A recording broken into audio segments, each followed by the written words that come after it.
Welcome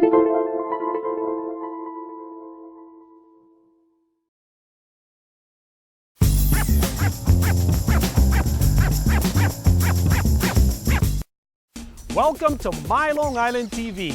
From Manhasset to Montauk, we have traveled our communities to bring you the following events. I'm your host, Waldo Cabrera. My Long Island TV starts now.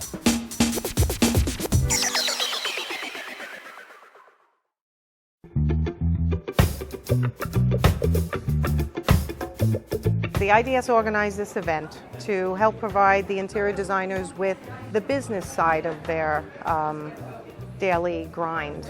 They love the design aspects.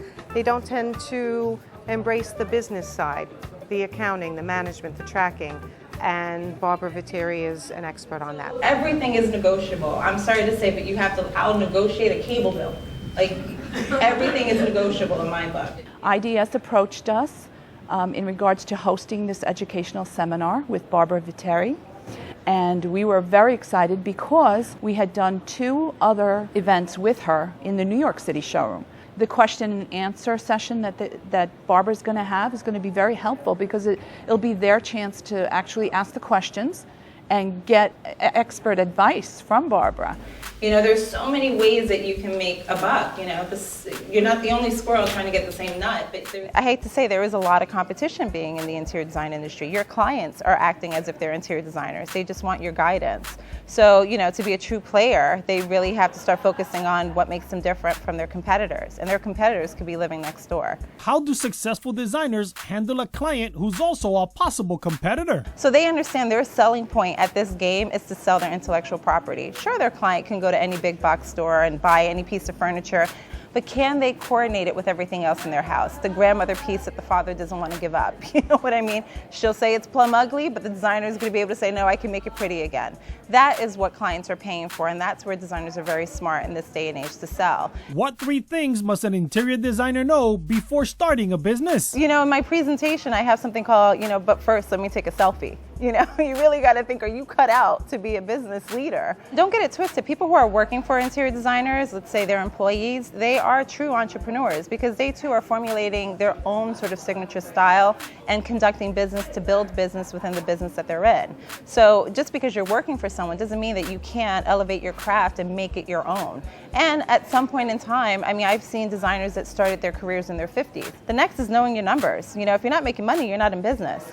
It's really a simple equation. So a lot of times they're really learning the bare basics of bookkeeping, their financials, how to read an income statement. And then it's really the old-fashioned hustle. You know, pros are out there. How do we get published? How do we deal with social media?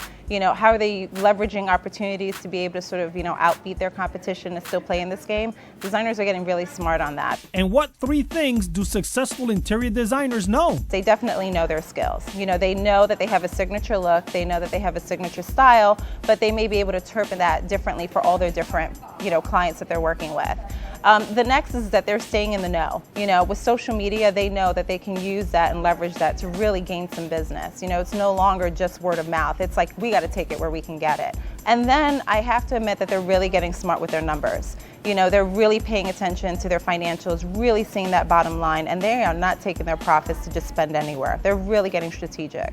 After a lengthy question and answer period and an exchange of creative thought, some designers were glad to see that they're on the right path. Exactly what she does in terms of asking designers to delegate that part of their business is what I do. I want nothing to do with the numbers.